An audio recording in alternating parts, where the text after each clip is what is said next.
Leaving a job you love to pursue something else is not for the weak of heart. In fact, it takes tremendous courage and resilience to go after your next advancement opportunity.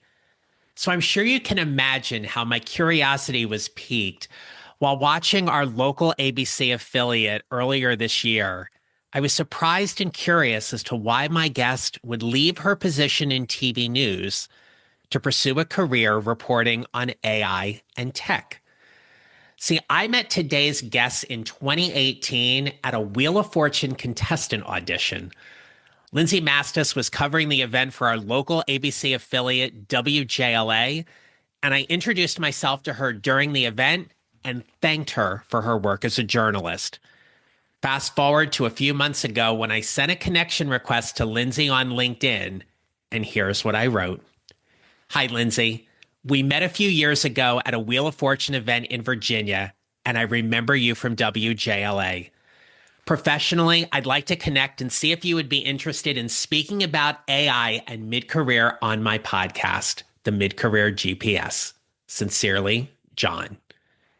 Within a few minutes, Lindsey responded, sent me a link to schedule an introductory call, and we connected.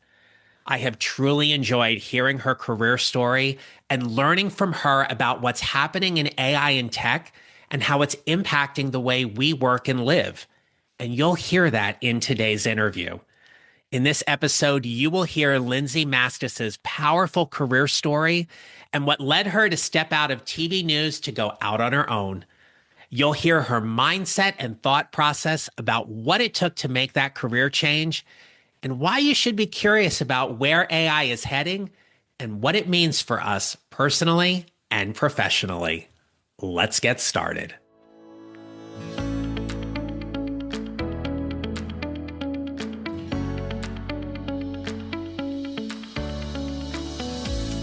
Hello, my friends. This is the Mid-Career GPS podcast, and I'm your host, John Nerrill. I help mid-career professionals like you find a career they love or love the one they have using my proven 4-step formula. If you're looking for help and support navigating your mid-career journey, I invite you to check out my website for several resources to help you get the career clarity you need to build your network and to crush your next interview. It's all there for you at johnnerrill.com/resources, or you can check the show notes for a link. One of the things I love about doing this podcast is talking to people who are not simply navigating their mid-career journey, but they're navigating it in bold and interesting ways. And today's guest has done it, and done it in the public spotlight and out in front for all to follow and learn. Lindsey Mastis is an award-winning journalist and an expert on AI and emerging technology. During her 20-year career in television news, she received 4 Emmy Awards and is a recipient of a regional Edward R. Murrow Award. She has covered everything from mass shootings to robots on Capitol Hill. And she just debuted a mini documentary-style news feature called Is AI Ruining Music? Featuring Rosanne Cash, Jackson Browne, DJCherishtheLuv, and a host of others. You can watch it on Lindsey's YouTube channel and also check the show notes for a link. This is a conversation that walks you through someone's decision to leave their job and go after something they truly want. And it is my pleasure to introduce you to Lindsey Mastis. Lindsey Mastis, welcome to the podcast. Thank you so much for having me. You're always a blast to talk with, so I'm so happy to be here. We have a good time. It would be fun if the listeners got to hear our pre-call and what happened before this interview and everything. But they're going to get this in the interview because we're absolutely going to have a great time. I shared a little bit in the intro how we had connected initially, and one of the reasons I wanted to have you on the podcast is you are such a great example of making a huge pivot in mid-career to pursue what it is that you want to do. So would you please share with the listeners, what was your mid-career moment? Sure. So what was really big, it happened a little bit earlier this year. I left TV news after 20 years to start my own company. And I love that we call it a pivot. Some people are calling it walking away from it all. And that's been a very interesting experience. It's left a lot of people confused, but I don't, I have moments of confusion, but for the most part, I'm pretty clear on what I'm trying to accomplish and where I'm going. Yeah, it was one of those things where until I did it, I didn't know for sure that I would. And Mhm. so this was almost as much of a surprise for me. I know it was a huge surprise for my colleagues because I didn't make the decision to leave until the very last moment. In TV news, we operate under contracts. So I was on the last day that I could make that decision. And I went into my news director, whom I adore, and I'm sitting there and I'm telling her as if it's a question. Like, so I think I'm gonna go. Like, like stop me if I'm making a bad decision. And so that was on a Friday, and I think that they made the announcement that I would be leaving on like a Monday or Tuesday. So my colleagues had no idea. It's hard to keep secrets in newsrooms. I To can quote imagine. the original movie, The Paper, not the new one that's coming out, but the original one, the quote is, Henry, it's a newsroom, right? Like, of course, you can't keep anything secret in a newsroom. Yeah. But I remember one of my colleagues literally, messaged me or said to me, biggest kept secret of the year. And it's like, I didn't mean for it to be. It's just that I hadn't made my final decision until basically game time. What was it like processing not just your emotions, but your colleagues, family, friends' emotions of now that this move, if you will, was finally spoken and announced? What was that like for you? Some of it's a blur. I think probably the biggest was with my mom. So, and I don't remember when I started to think this way exactly. I knew that I had done almost everything I could do in the position I was in. And in news, stories change all the time, but sometimes you find yourself reporting on the same stories year after year. There's annual things that happen. And I love covering AI and tech because it was something new that I could learn. But I remember there being a point where I started kind of raised with my mom. I think that maybe I might want to try something different. And I remember her having some shock. I don't know that disappointment was the right word, but I think she was a little more concerned about me leaving TV news than I was about Mhm. it. And my mom is one of the very few people I was having a conversation with about what I was planning to do. And I was kind of unconsciously planning for this. I didn't quite realize it, I think, until hindsight. But I started to tell my mom at one point, I need to feel what this, I need to say it out loud and just feel what that sounds like. And so I would kind of try different scenarios on, with my mom, like I'm going to do this, or I'm going to leave, or I'm going to try something different. I forgot what I exactly said, Mhm. but just saying it out loud, I wanted to then, it wasn't just about saying it out loud. It was about how do I feel when I say it out loud? What's my internal reaction? Am I kind of smiling when I say it? Am I terrified? Am I crying? Am I angry? And I found that when I said it, I had like a little bit of a smile on my face, just a little hint of excitement.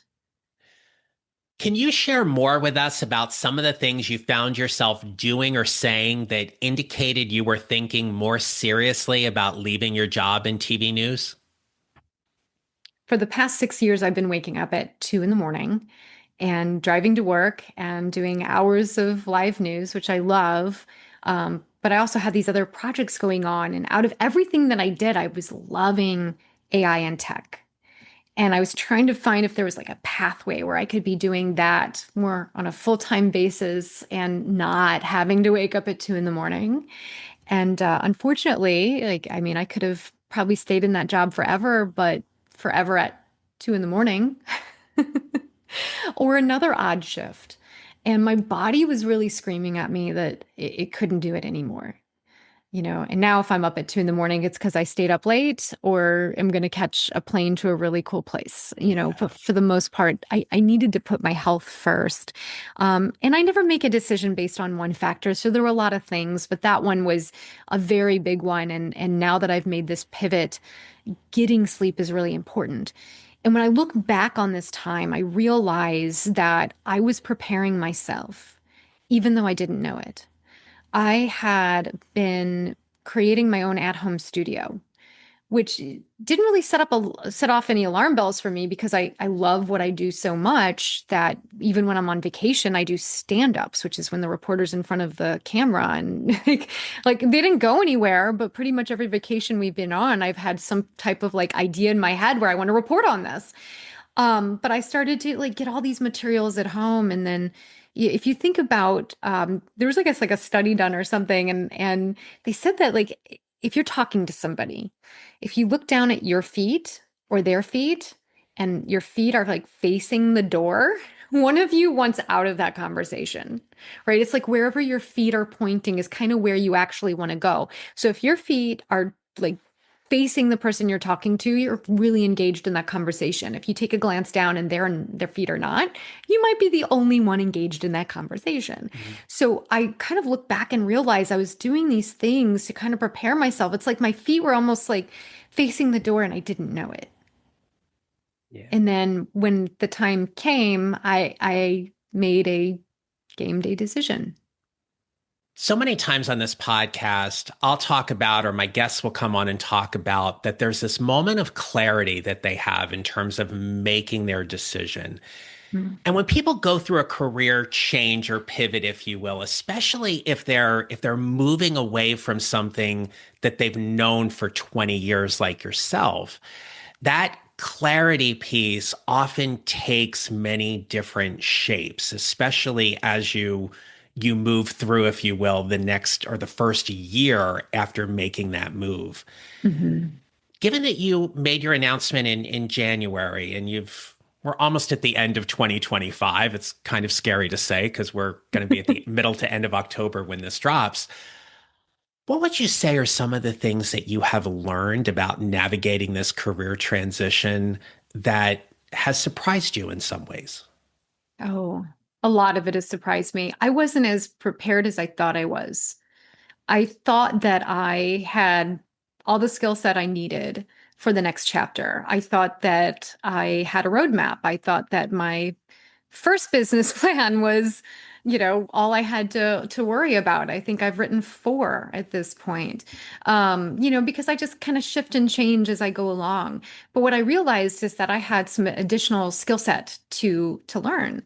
In television news, especially on the side where you're the one on camera, you're thinking about the content and the stories. You're not thinking about the business of news.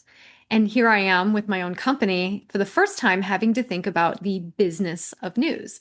Now, over the course of my career, I did get interested in the business of news and I asked a lot of questions, but there is a separation between the ad department and the news department, the marketing department and the news department. Like there's, it's almost siloed a little bit by design.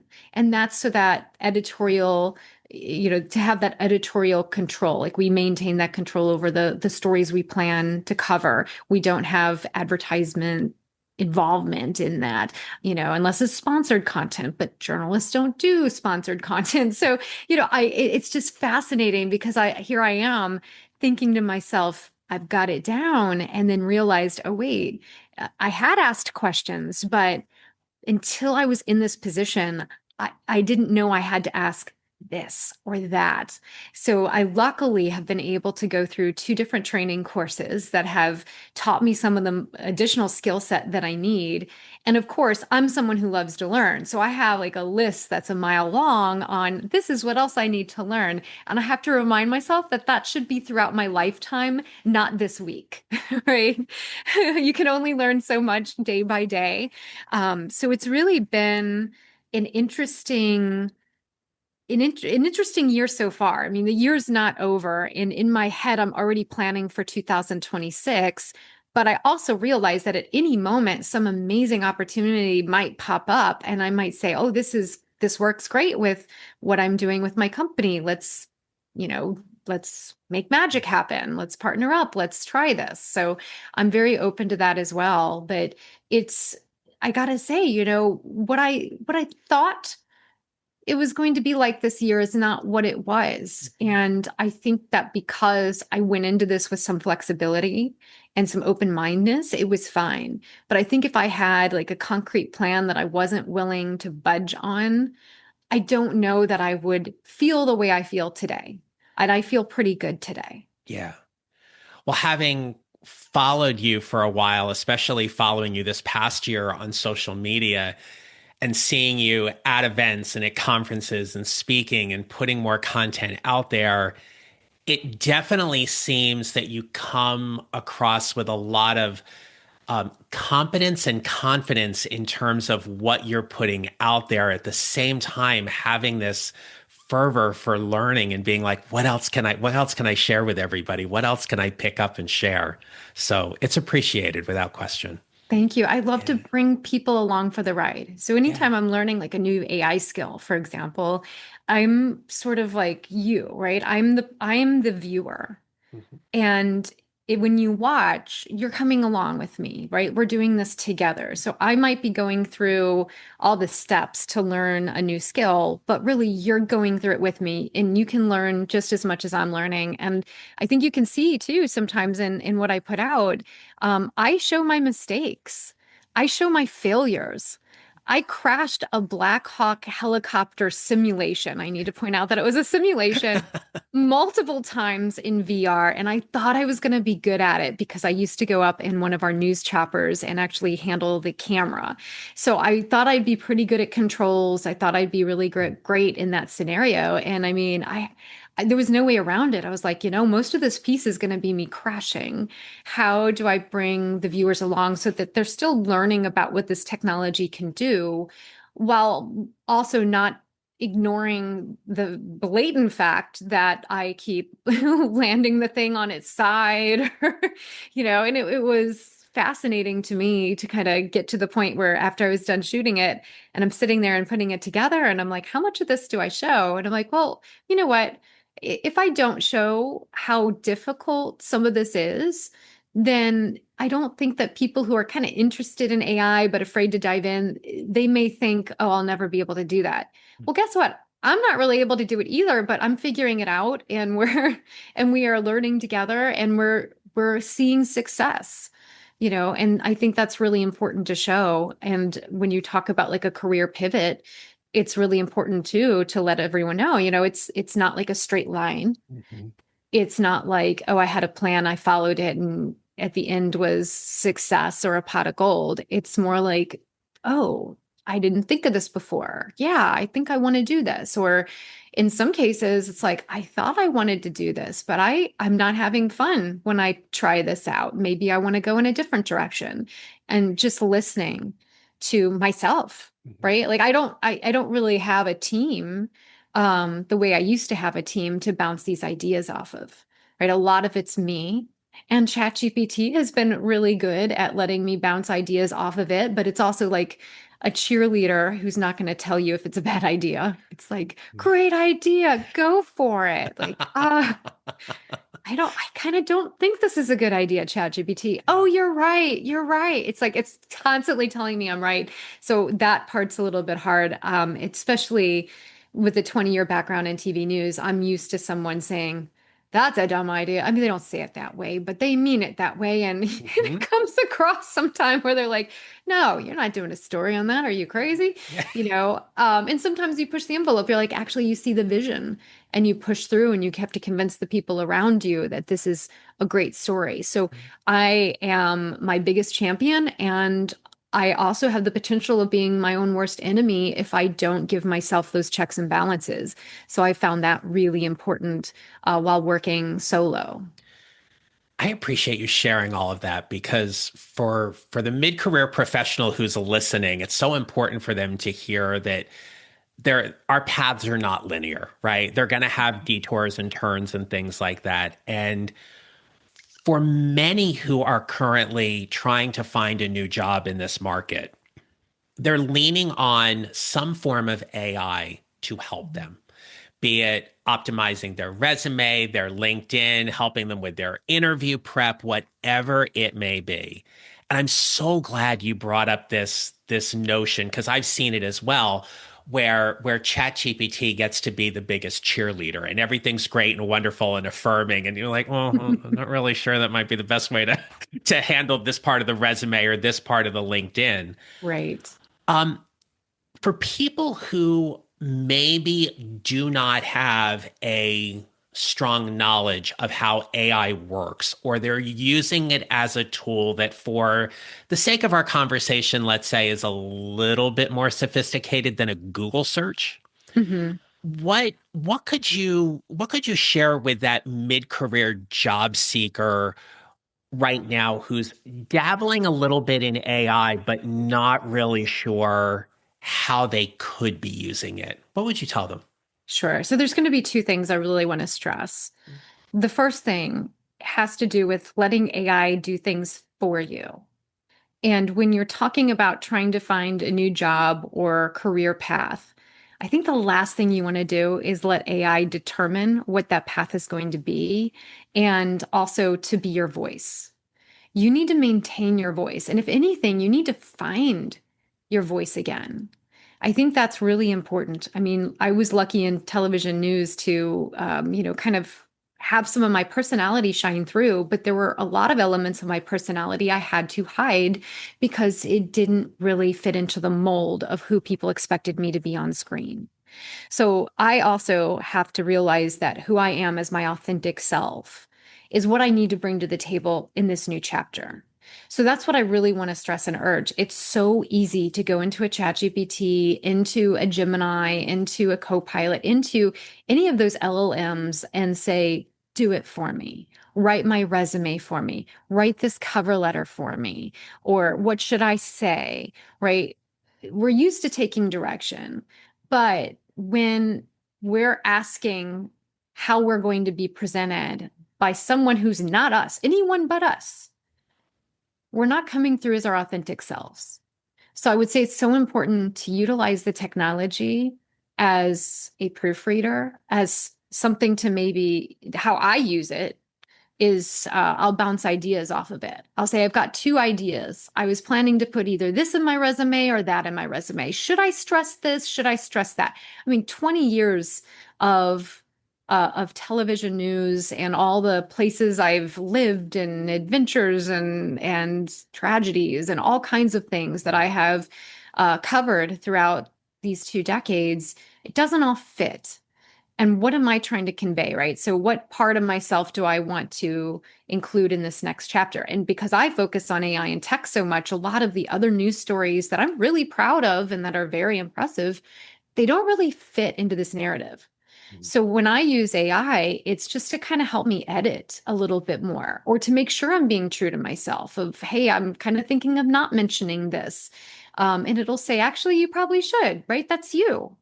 And you want to find this, if you're doing a pivot, you want to find, I mean, the reason you're doing the pivot, right? You have to be honest about that. Why are you pivoting, right?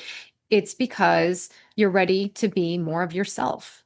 Mm. I mean, I know in some cases people are trying to chase a bigger paycheck, things like that, but that'll come if you're being authentic to yourself. The second thing I would say about AI is dive into the tools. Do you remember that app called Periscope? Yes. Okay, Yeah. I loved Periscope, Okay. and I was just at an event this week, and pretty much no one knew what I was talking about. So I want to take a moment to mention what Periscope was.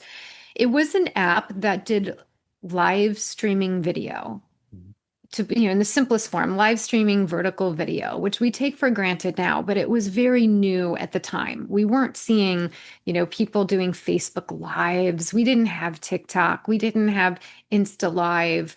Instagram was still pretty much just pictures at that point. And we didn't have, I don't know, I don't even know that we had reels and shorts and all that kind of stuff at that point. But with a click of a button, I could be live. And Yeah, I'm on TV. I go live all the time, but this was without commercial breaks. This was unstructured. This could be for hours and hours at a time. People were going live and showing themselves sleep all night.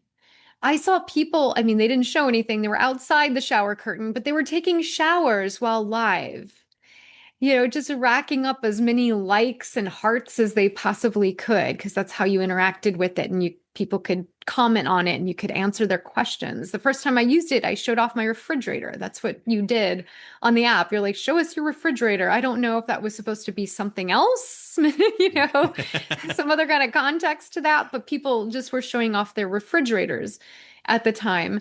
I hopped on this the first week it came out. And the very first time I looked at it, and I know you're going to laugh, but like, I didn't know if the person who was live streaming could see me. Okay. Yeah. Like back when television first came out, in some cases, people thought that they could be seen through the TV. I had that moment with Periscope. Oh, wow.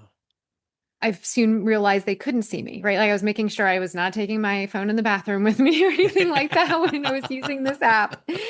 But basically, I started to use it to show behind the scenes. I started to use it while I played my piano. I started to use it just all the time. And even though I was on air, I got so much better at my craft. Mhm. Right. I all of a sudden was much better on air and it started to open doors for me. So a lot of the positions that I've had in the last 10 years of my career were new positions that did not exist before. I was able to, in a couple of newsrooms, train newsrooms on touchscreen technology, right? I became the go-to person for tech. Even before I was allowed to do it on air, behind the scenes, I was always that tech person. And even before that, I was the social media person. So the reason I'm bringing this up is because we're kind of seeing this with AI. For people who are willing to dive in, and you don't have to dive in deep, you can just kind of surface level learn how these tools work and try some of them out. And then when you find the thing that like that's your thing, then you can dive in deep to that one thing. For some people, it's machine learning. Other people, it's prompting. Other people fall in love with robotics, or other people say, hey, I just like using this for my creative projects. But until you can gain like a skill set with it, um, then it's kind of hard to compete or to create a position that maybe didn't exist before if you don't try something new yourself. Yeah. So I always tell people like, I dove in. Were there risks? Yeah. Oh my gosh, yes. I'm live streaming behind the scenes. Mhm. Any number of things could have gone wrong that could have resulted in me not being allowed on air anymore. Right. And I was not the most popular person on air when I would do my live streaming behind the scenes, because a lot of the, production producer, just to kind of depended on the personality of the people that were putting the show together behind the scenes. you know, Sometimes they were not as appreciative of Mhm. the live streaming aspect. And I remember a very lengthy conversation with a producer years and years and years ago who was really not on board with it. And it sucked so much energy out of me trying to defend the technology. Um, all of that played into my decision to make this pivot. Mhm. I think right now, so many more people are open to learning tech and tools, but there's still a lot of resistance to it. And I really want to put myself into positions where I'm around people who want to figure out how to use it to better humanity versus people who are going to try to pretend like it doesn't exist, because it does. Yeah. It Yeah. does. And I'm Greek, right? So we can talk about this in terms of Pandora's box. You cannot put it back in the box. Mhm. You can't. Yeah. And so I think the best way to approach it is to figure out how to make sure that it's being used in a positive way, so that every day I go into it as what can we do to either protect people or um, to inspire someone to use it in a way that is going to make a positive impact on humanity. And I know it's a big idea, but that's what I think about. That's why I'm doing what I'm doing. Yeah. And what I What I love about what you just shared, and I hope the people listening are will lean into this as well, it's that you found a way to be different. You found a way to take something that interests you and run with it. And run with it within all the parameters and the safety and the guidelines as best as possible. But it was about how does this make this experience different? How do I learn from it? It's that learner part of you talked to us earlier about, where that natural curiosity comes into play to see, what do I get to do with this? Right? Yes. So when you look at your career right now, and specifically focusing on AI and tech, what are some of the things that are lighting you up in terms of your curiosity and your learning around AI that you want to share with us today? Sure. So I love things that I can see, right? I kind of my language is video. So I love things that I can demonstrate and show people.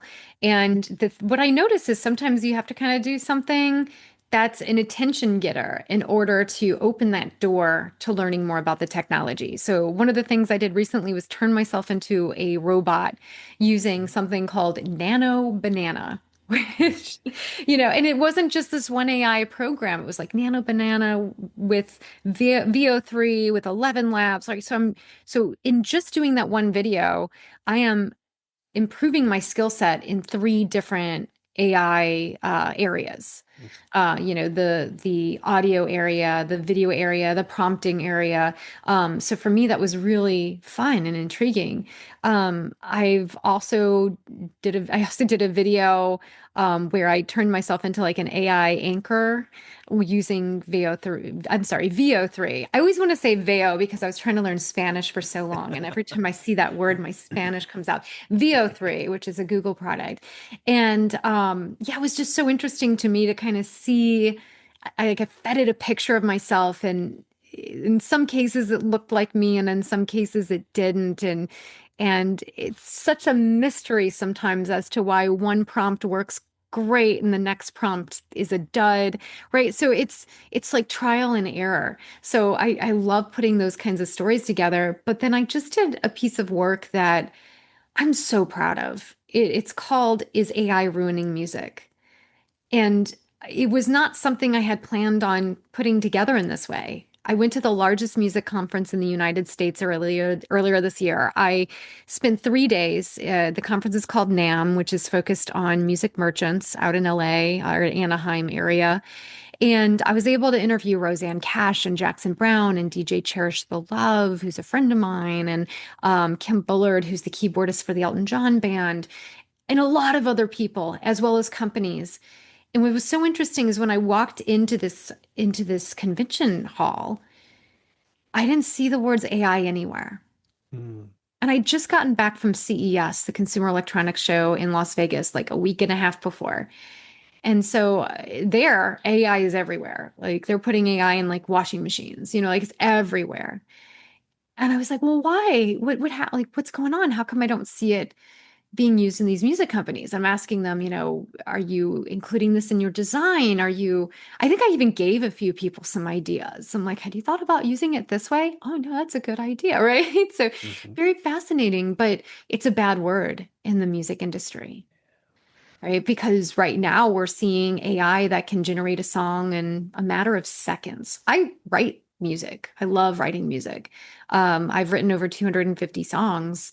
And yeah, it's hard for me to, feel good about knowing that AI can do something in a matter of seconds that not just takes me longer, but I pour my whole self into all my emotions. I borrow emotions, right? Being in TV news for so long, sometimes things impact you.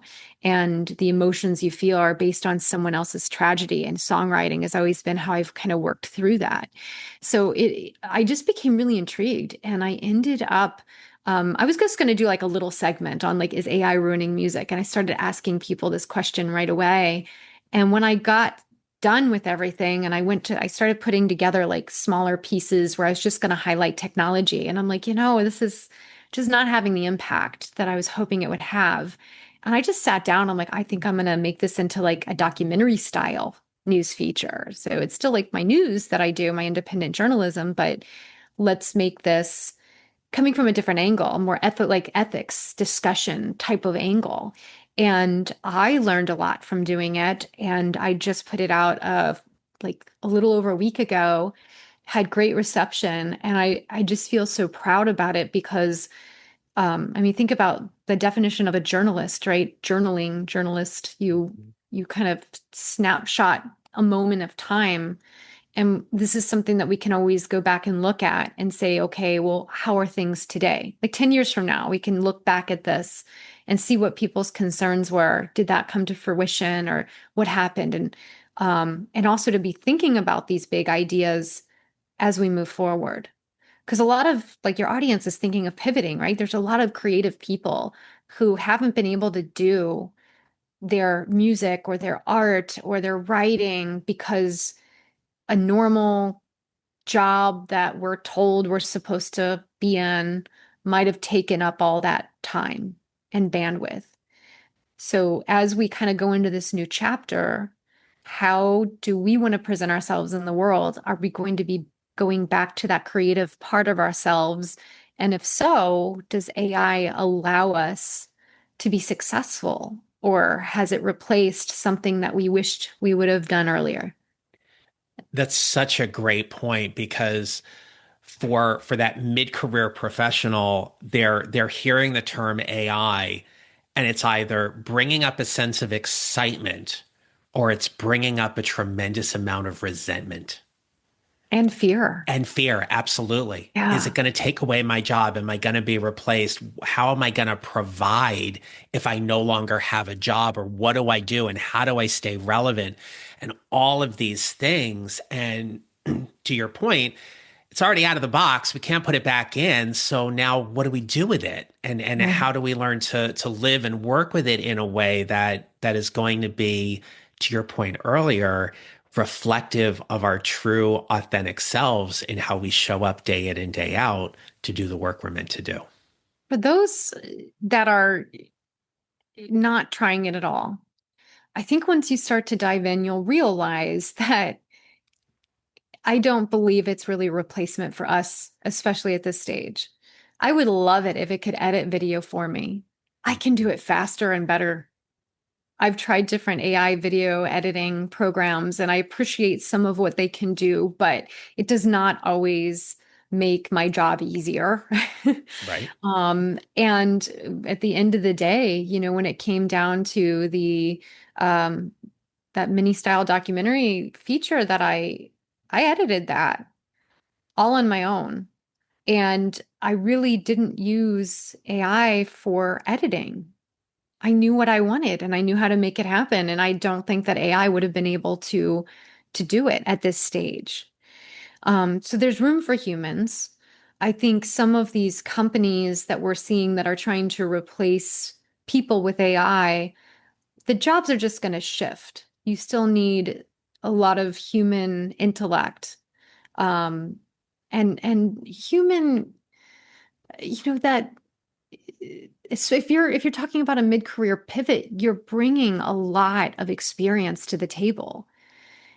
And even though AI can try to replicate it, it's not the same, Mhm. right? The more I interact with AI, as much as I'm dazzled and I appreciate it and I think it's great, the more I realize sometimes I just need a human to help me through. Yeah, I have a dear friend and coach colleague of mine who will always say that AI is wonderful, but it will not give you the aha, that we need a human for the aha. Well, and it just depends on what it is, right? Because it can also, I can have an emotional response Sure. from AI for sure. Yeah, definitely. It can help me through some tough moments. You and I have talked about this, grief, for example. Um, but and I am impressed sometimes when it comes to customer service. Sometimes it actually Mhm. figures out my problem very well. But even today, I got on the phone and the AI is telling me it can do a better job. Like that, voice recording, like I'm going to do just as good of a job as a human. I'm like, No, I know in this case you're not. I've interacted with AI on a customer service level enough to know that in this case, I need a human. Yeah. And I got a human, and I was very happy to get that human. But I also realized that in the future, there might be an opportunity for AI to have answered the question that I had. It's just not there yet. So it's another reason to learn the tools, learn what it's lacking, and stay ahead of it. Mm. We haven't lived in a world where you could, you know, do one thing your whole life for a very long time. And maybe that was a fallacy. Maybe we look back and we think that's what happened. But I bet there were changes along the way. Even when we talk about the industrial age and assembly line work, I mean, there would have been a change as different technologies came along, or, hey, we're going to, this machine can do this now. Okay, well, we're going to shift people over here and do this. And this is a little more complicated that the machine can't do. Or this is really complicated and dangerous for a human. So we need to come up with a machine so that we're not putting humans at risk. So there's going to be ways to kind of maneuver around all of this. But if there's something you love to do, don't let AI take that from you, right? I love writing music. I don't care that an AI can do it for me because this is what I love to do. And you know what? It's going to be used in marketing at some point of human made, just like handmade, right? We're willing to a lot of times like yeah, you can go to the store and buy something that you have no idea if it's handmade or machine made or whatever. But when you get something that's handmade, you have a different emotional experience with that item. So if there's something you love to do and you want to do it in a human way, then you can keep that up, right? But don't just say I'm not going to use the tools because we can't Right. I mean I'd love to live in a bubble. I try to live in a bubble, but I don't live in a bubble. Sometimes bubbles are nice. Bubbles can be great. Bubble bath. Exactly. Glinda the Good Witch comes down in a Right. bubble, saves the day. There's all kinds of amazing bubbles. We can try Yeah. to live in our bubble for as long as we possibly can, Mm. um, but you might find that you love it. And something else I talk about, people who are afraid of it, it's usually because they're highly ethical people. And Good that's point. who we need to be using AI tools. We have enough people without ethics who are willing to dive in. Unfortunately, we have a lot of scammers that are willing to use AI tools in horrible ways. Yes. We need more people who understand these tools so that we can use AI to fight AI, so that we can use it for good. We need to make sure that the people that are using AI are outnumbering the people that are using AI for bad. Yeah. True. So, yeah, very, very well said. And so much for us to kind of think about and comprehend in terms of where our relationship is with AI and what that means for us moving forward and how we use it in day to day, how we use it in work, but also to your point, we use it for good, right? Yeah. We use it for good in things that we do. You and I could keep talking and I appreciate that so much about this. But I do want to just kind of wrap us up here a little bit. So, for the people who are listening, who are thinking about AI in their career, what advice would you give them to help them build their mid-career GPS? Do it scared. I wish I knew who said that quote, but I think that's what you have to do. I mean, there are so many things that cause us fear. Technology can be overwhelming. Just thinking about a career pivot it could be so overwhelming that you can't move, but you have to do it scared. Do it anyway. Quote. So I kept this quote on my desktop for probably the first 6 months, and then I needed to clear off my desktop. But this is a quote from Georgia O'Keeffe. It says, "I've been absolutely terrified every moment of my life, and I've never let it keep me from doing a single thing that I wanted to do." Mm. Oh, So that's do it beautiful. scared. Do it scared. Yeah. You don't have to feel ready. I didn't feel ready. I definitely didn't feel ready. I woke up 3 days after like work days. So I guess it was 5 days um, into my new life. Woke up 3 a.m., sat up straight in bed, gasped, and said, "What have I done?" And I knew that moment was going to come. I just did not expect it to come like 3 days into it. And after that, I had to just do things scared. And since then, I've also done things while feeling excited, while feeling optimistic, while feeling, so many different emotions. Mm-hmm.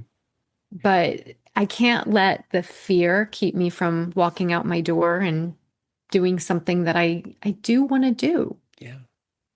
Yeah. And that's the power of showing up in the way that you do, is to identify who are the people you want to help.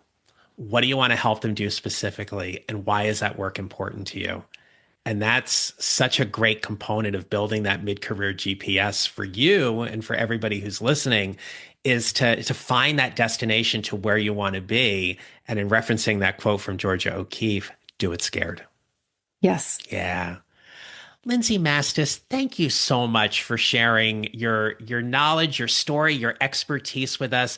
If the listeners want to find you, follow you, connect with you, learn more about all the things you're putting out regarding AI and tech, I'm going to turn the mic over to you. Please tell us all the great places where people can find you. Sure. I'm the only Lindsey Mastis in the world, or at least I should be. I would agree. There should be no imposters.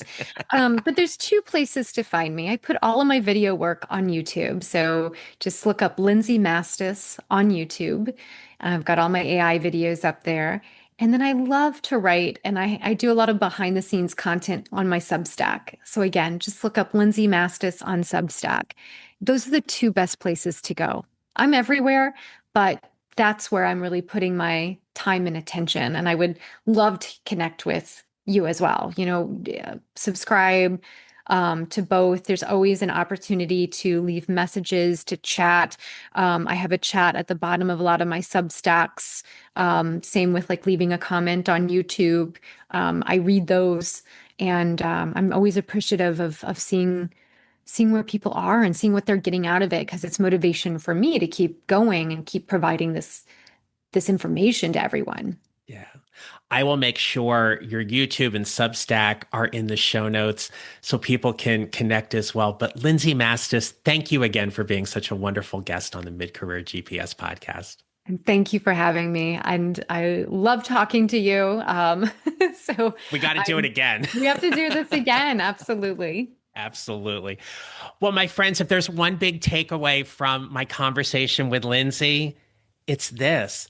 As you're looking at AI, you're using it AI, Lindsey's point about finding your voice and maintaining your voice in using the tool as you get to explore it is what's most important right now, right? AI is a tool. We learn to use tools in our work, in our lives, but do not let it take away from your authentic voice, because that is how you show up in the world. So until next time, my friends, remember this. You will build your mid-career GPS 1 mile or 1 step at a time, and how you show up matters. Make it a great rest of your day. Thank you for listening to the Mid-Career GPS podcast. Make sure to follow on your favorite listening platform. And if you have a moment, I'd love to hear your comments on Apple Podcasts.